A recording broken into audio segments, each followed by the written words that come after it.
Garbage, garbage, garbage. Garbage, garbage, garbage, garbage. Ooh, what happened here? Well, that's when I found this old sketch from last year where I saw some potential. I'm sitting at my new favorite spot in my studio, actually in my entire shop. This is my design area.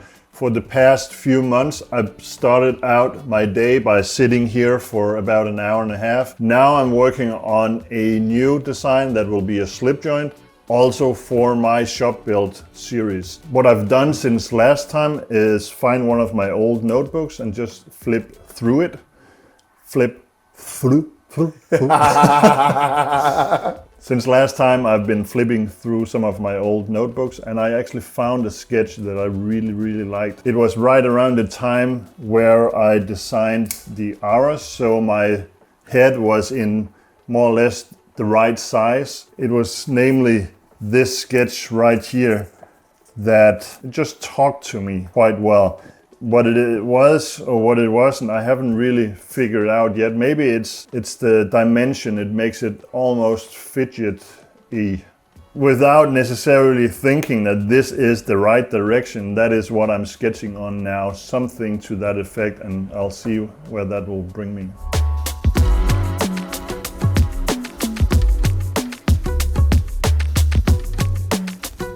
So Jens, what has changed since you started your mornings out with designing? First of all, I have got a ton of work done. I spent weeks on the Toco just fine-tuning tiny details, and I really enjoyed that process. For whatever reason, I have had a tendency to neglect spending time actually working on what's most important for me and what's most important for the company, and that is working on design. But it has become something that, even though it's the most important factor for me, both for my personal satisfaction and creative outlet, it has had a tendency to take a step back, and I've been focusing on just making knives, finishing products, preparing for shows, preparing for launch 15, all that. And my design process has been lacking a little bit because of that.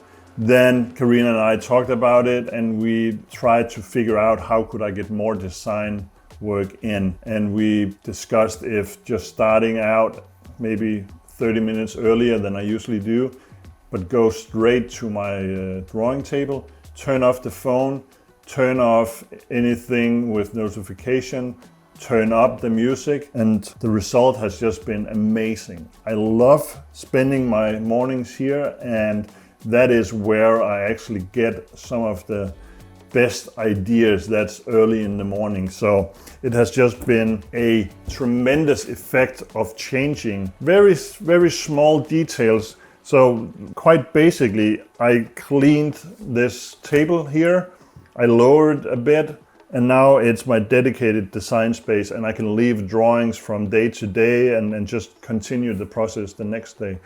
And that has done a ton for my process.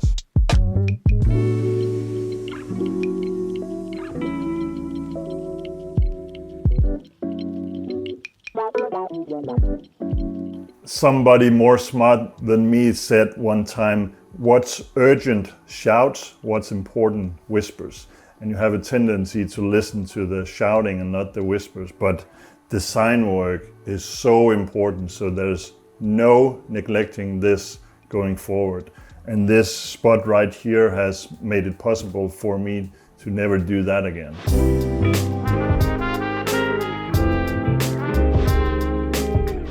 You have mentioned it before in previous designing episodes, but what are your favorite designing tools at your disposal? This is the Pilot BP-Matic. It's a very simple tool, but it is my favorite tool as a sketching tool. It's a permanent pen, basically like a pencil on paper. I've been using this for 15 years or so. It came into my life by coincidence, and it stays there by choice for sure. This is the tool that I have had the most joy using in my sketching process. I rarely sketch with a pencil.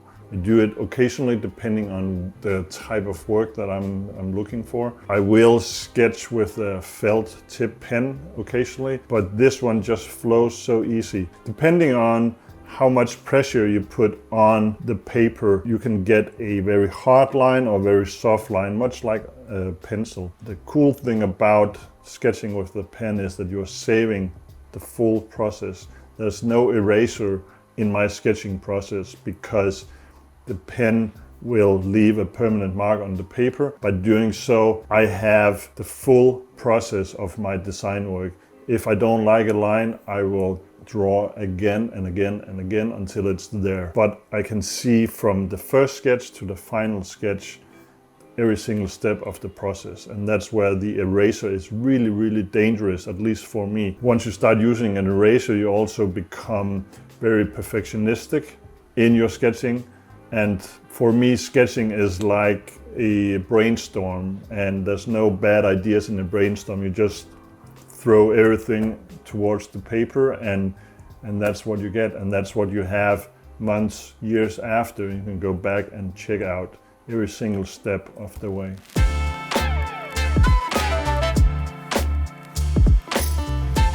Jeg tror, der er noget der. Okay. Jamen, We reach a point in the initial sketching phase where I've put in quite a few sketches, and it was garbage, garbage, garbage, garbage, garbage, garbage, garbage.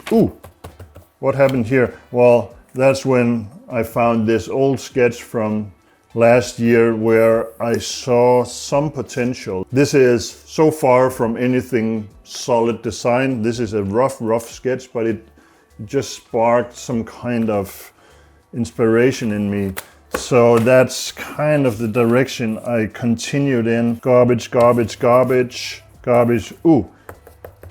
What happens here? This is pretty cool. Something I put a lot of attention to is when my gut feeling is telling me something. You're on the right track. This is wrong. This is the right one. So here I have a general idea of size, which actually turned out to be just a hair under the Aros. Compared to the Monte Carlo, it's probably half an inch shorter blade. Will that be the final product? I don't know. But this is definitely something I need to pursue here. It has a size that has some kind of a gadget factor in it. I'm already now considering, maybe we should have interchangeable scales. Maybe I need to figure out different blade shapes. This is a good example. This is the zero tolerance version of my Monte Carlo design, the 0230. And then we came out with the 0235, the exact same handle, different blade shapes. And it's two different knives, and I really like both of them. Then add to the fact that this one has a clip, this one doesn't. I really like that. So those are some of the thoughts that I put into the process right now. The next step is to take this sketch and continue to work a little more close around where I got this one. So now it's time for the light table to actually pay dues. I will trace this into a larger piece of paper and then start drawing back and forth and then see where that leads me.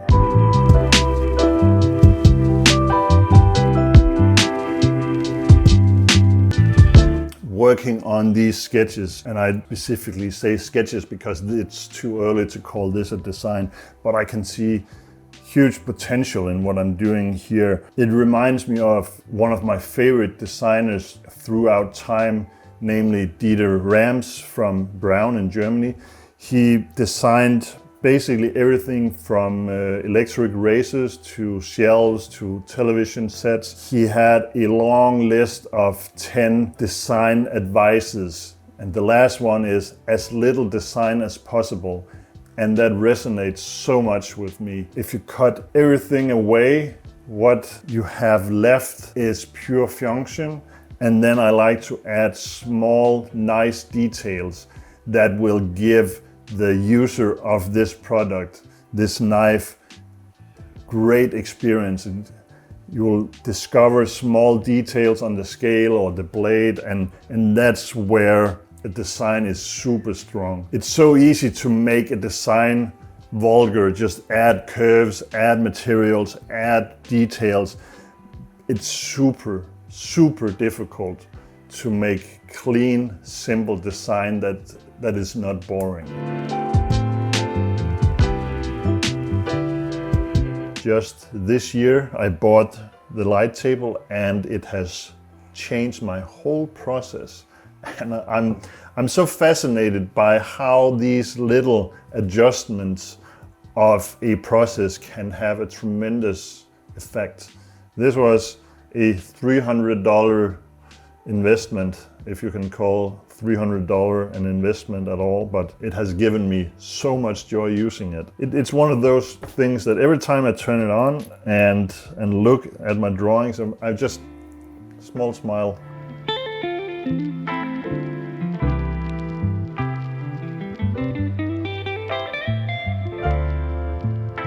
One of the things that I do at the light table is simply just repeat, and just see those minor changes in how I drew one line, and that can change how I interpret the sketch by quite a lot.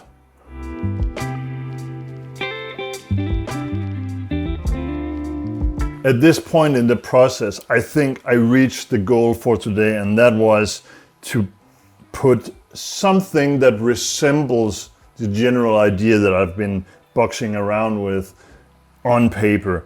I think that I know kind of the size of the design that I want. I have a general idea of a blade shape that I like, and I'm thinking about, I would almost like to say, the emotions that are involved in handling this piece. I'm thinking texture, I'm thinking size, and weight. All of that goes into this process, and I really like that.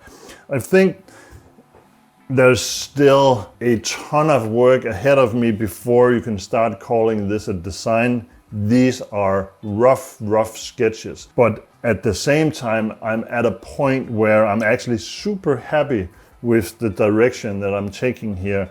So I will spend the next mornings, my morning design sessions, working on the slip joint here. The next episode that we will shoot with the slip joint project, I will have finalized some drawings or some lines. I will have started to add some details, maybe some gizmos, maybe some gadgets. Again, I'm very careful about calling it a design yet. This is a sketch, and it can go in really any direction depending on the next few hours of working on it. This is the bare minimum of this concept, and then I will start adding details to it. That's enough working on the slip joint for today. I really hope you enjoyed this episode. If you want to support this channel, visit my website.